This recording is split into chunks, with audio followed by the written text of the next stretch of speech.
3 tips to help you stay motivated to keep exercising all year long. This is by Ian Taylor, Senior Lecturer of Psychology, Loughborough University, UK, on The Conversation. February, the month of shattered dreams and ambitions. The trainers are gathering dust, and chocolate bars have replaced protein bars. The gusto with which we attacked our New Year resolutions is in vague memory. It's suggested that nearly 80% of the people who give up on their New Year resolution by February. Now, if your motivation to stick to your resolution to exercise more this year is waning, you're not alone.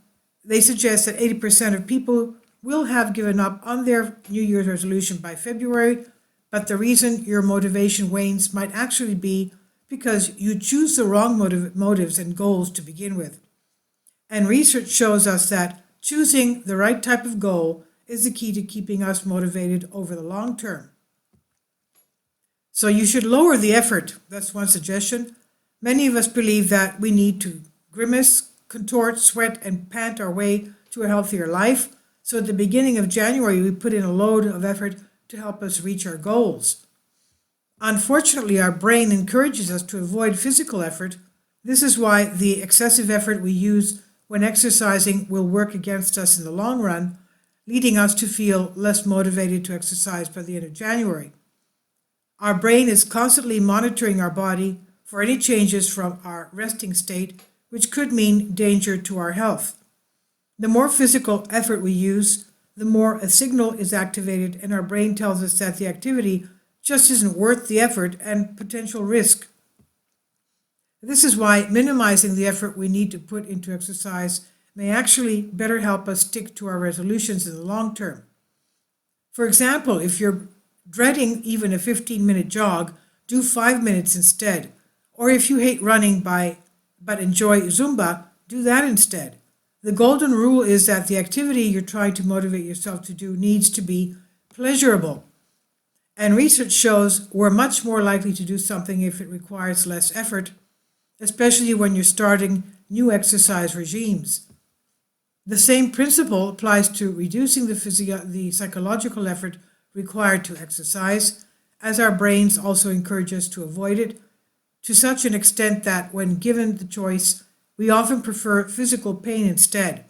It does this because it wants to save psychological effort for times of emergency.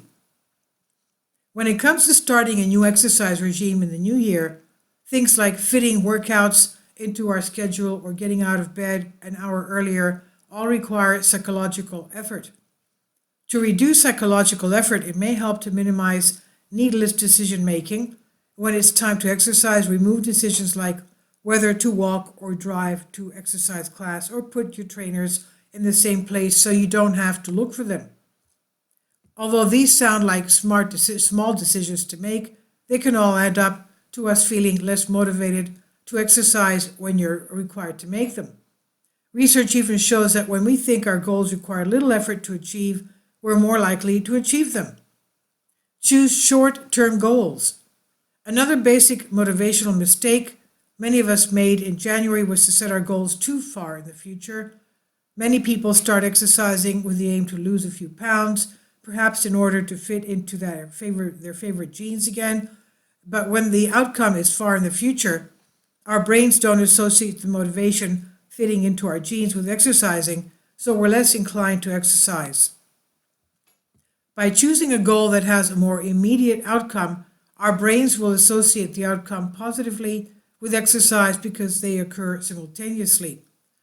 For example, the mood-boosting benefits of exercise occur more quickly than physical health changes, so that this may be a better motivator for you to keep exercising well past January.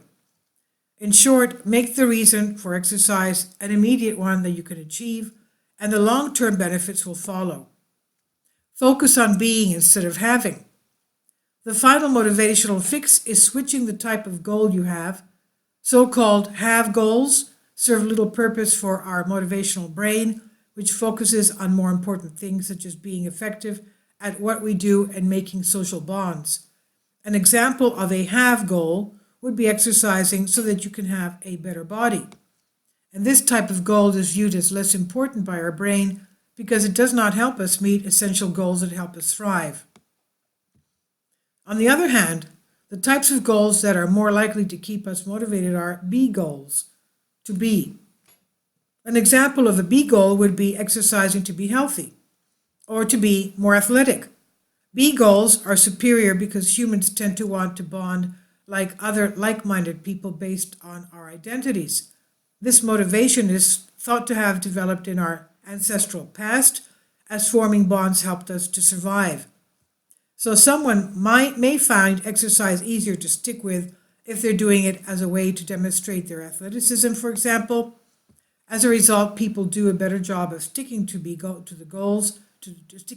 goals compared to other types of goals.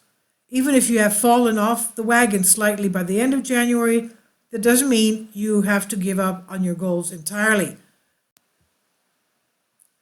But making some tweaks to them and your approach to exercise may help you better stick to your goals for the rest of the year. And this is by The Conversation. And hopefully I can train myself to be better at using my rowing machine, which I completely love. The rowing machine is great because, from what I read, it exercises 85% of your body muscles. So that's pretty good, and I love it. I just love it. Anyway, more power to you. So Happy New Year again. We're into today is February 1st, so it's the beginning of the year. And tomorrow is my birthday, February 2nd, but it's also Groundhog Day. And we know what happens with Groundhog Day. We're supposedly going to look at the groundhog to see if he peeks out and what kind of weather we're going to have for the remaining of the winter. This Groundhog Day derives from Pennsylvania Dutch superstition that if a groundhog emerges from its burrow on this day, sees its shadow due to clear weather, it will retreat to its den and winter will go on for the next 6 more weeks. If it does not see its shadow because of cloudiness, spring will arrive early. So goes the tradition of Groundhog Day. So if it's a sunny day and it turns around and sees its shadow, it's going to go back in. And for supposedly concerning this, the tradition says we will have 6 more weeks if it goes back in after seeing its shadow.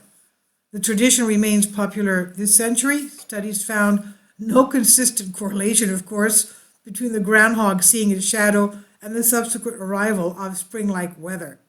So, more power to you for your New Year resolutions. Hopefully, you'll be successful at them.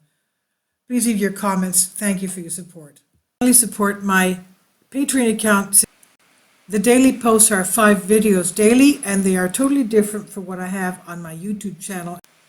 Thank you so much for your support and that you find all my content so interesting. You'll find the Patreon account details in the description box.